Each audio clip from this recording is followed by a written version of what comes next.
모든 경기장 도시형.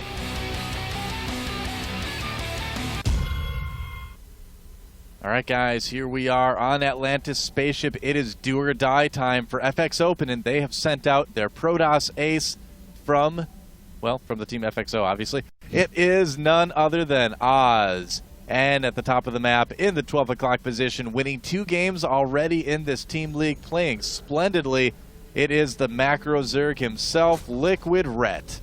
Rhett indeed. And this has turned into quite the match one way or another. Yeah. Rhett with that absurd game against Gumiho, straight up out-macroing and out-producing Lucky in game number 5 as well. So, in game number 6, I apologize. We're in game number 7 now. I forget things are really coming down to the wire, and all seriously of FXO's hopes rest on Oz. That's right. Well, you know, they say the Wizard of Oz can make dreams come true, so I think they've picked the right person. But I don't know. We'll see if he's the real wizard or just a man behind the curtain. Pay no attention to that man behind the curtain there. All right. There's no yellow brick road on this map for Rhett. He has to make it out of creep. No, not at all. Follow the creep highway. Ladies and gentlemen, we're not in Kansas anymore, so... No, we're not. We're in Atlantis. Oh, yeah. Actually, that's more weird. A little bit. All right. Okay. Well, it is going to be either a Forge Fast Expand or Nexus first for Oz. Yep. He can play that greedy style very, very well.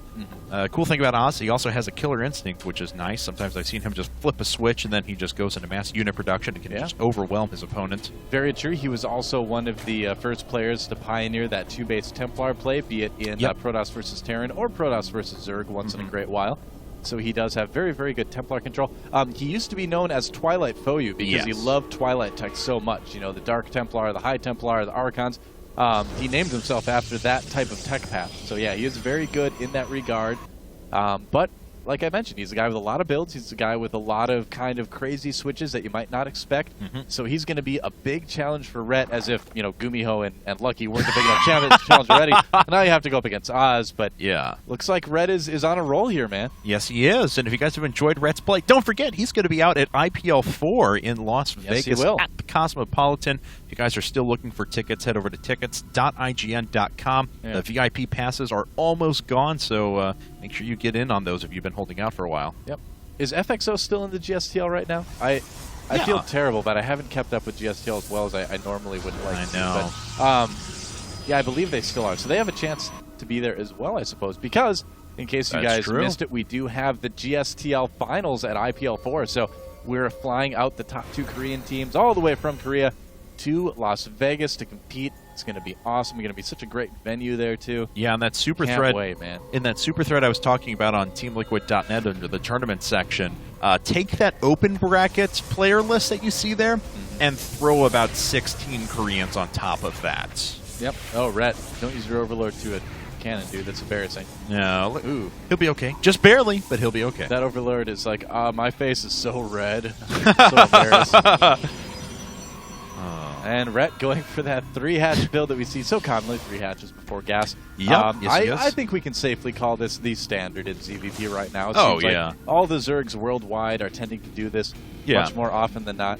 Depends on where you're, on the Protoss flip side of things, of course. It depends on how long the walk distance is. Of course, Oz favoring that Nexus first, but Forge Fast Expand has pretty much Forge Fast Expand into a variety of builds, whether it ends up being Stargates and, +1 4-gate Zealot kind of a thing, or if it just goes into +2 6-gate Blink Stalker. I mean, there's a lot of different possibilities. Or, if you're genius, into, double Stargate Carrier. But that's true. You can get carriers as well, I suppose, but I don't know if I recommend that course of action. Me either. Yeah, it's a little bit tricky sometimes. So +1 is on the way for Oz. So we'll have to see what he decides to do with it. Like you mentioned, you can go Stargate with +1 Zealots. You can go for that +2 Blink timing, like you said as well. So there are some options for Oz in terms of what he decides to do. And there's a Robo Bay for Oz as well. So we might see something like a +1 Zealot Sentry drop or something like that with Warp Prisms. Could just be going for Colossus tech as well. Just could be trying to hit a basic timing with that. Rhett, on the other hand, he's about to the time where he's going to be putting down that Evo Chamber, Roach Warren, Lair, that kind of thing. Yep.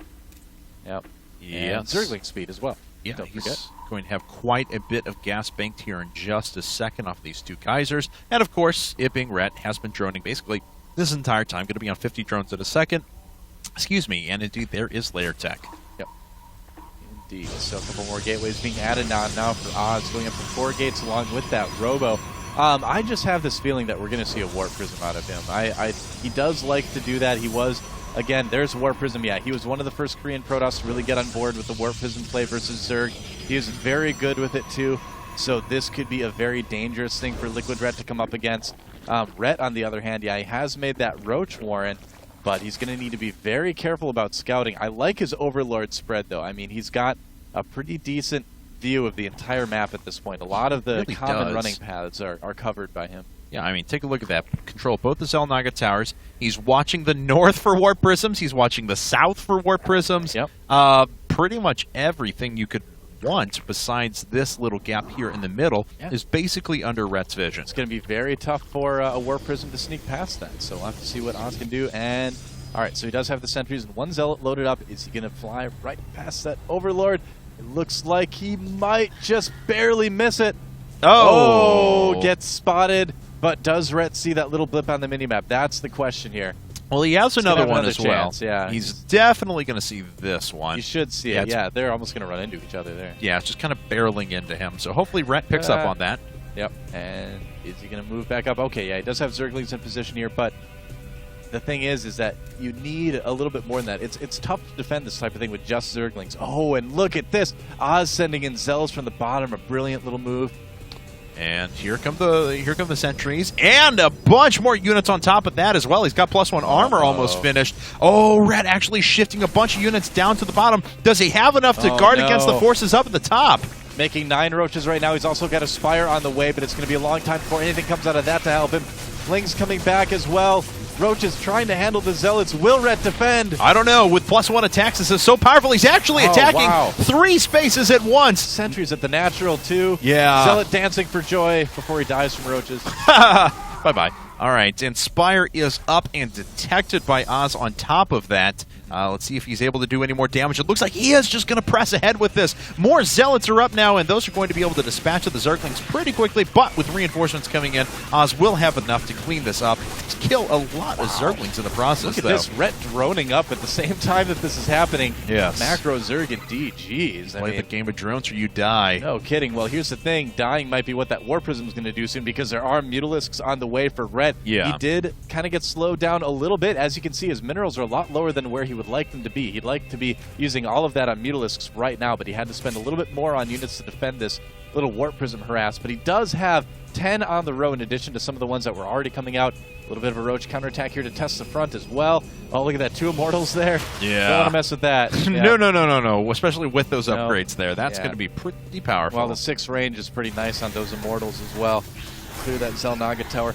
But you know what? Oz doesn't have a lot to defend against these Mutas here right now. No, he really doesn't. Oh, wow. He's actually going to lose this Warp Prism too, isn't he? Very, very slowly, but yes, he will lose that Warp Prism, so. And, the Stalkers, will they get there in time? Looks like they will. Barely saving it, but it will go down very quickly later on. God, that Warp Prism was low in health. 11 hit points. Yeah, it's like 1 shot away, basically. All right, +1 attacks coming up now. Ret not taking a 4th quite yet. Is he actually queuing? I saw a drone head out here, but no, it looks like they were just going to pop down some spine crawlers. Of course, you need a lot of those when you're going for this mass muta. Ret's like 50 supply ahead, too. He's got a decent supply lead. I mean, yeah, in ZVP and ZVT, the supply lead isn't quite as important. Oh, there gets a Warp Prism, or there is a Warp Prism caught. Yep, bye-bye. And +1 weapon should be getting finished pretty soon here. Ret needs to defend. Does he have enough at home to defend this? That's kind of the big question right now. He's got 13 Roaches, 15 Mutalisks, but I tell you what, he's got 83 drones, so there's not a lot of attack units on the ground. All right, well, between the Roaches and the Stalkers, he might have enough. Will he have enough? He's going for it. Yes, he is. The Immortals are going to tear through those Roaches, though. Yeah, the Mutalisks sitting on the high ground have dispatch of most of the sentries, so Guardian Shield no longer a threat, but there are so many Blink Stalkers. More Warpins are coming in. These Immortals are just so hardy, and it looks like Ret actually going to lose all of his defenses up at the front. 16 more Roaches on the way, though. Blink Stalkers are so strong. Ret needs to kind of gather up, make one big concerted defense if he wants to have any chance of winning this game. Here he goes. The Immortals are still there, though. Yes, they are, and they've racked up quite a few kills just on their own with +2 attacks. They are very, very powerful. Rhett trying to expand out of this. Oz just sitting on 2 bases. He is really, really wanting to win this game right now. It's kind of funny, Liquid Rhett being like, I'm being attacked, I better expand. And going for it here, the Blink Stalkers, though, I think they might just be too much. Let's see here. Trying to take down the Immortals. He gets him. Yes, but he has nothing left behind this now. How many forces can he actually bring out? He's only got 10 roaches on the field, and that is it. There are so many Blink Stalkers here. Well, Rhett needs to make the switch to Speedlings right now. He's got a bit of a one-track mind going with the roaches, but only Speedlings are going to save him. Never mind. GG! He's dead. Rhett taken out by FXO.Oz. Wow.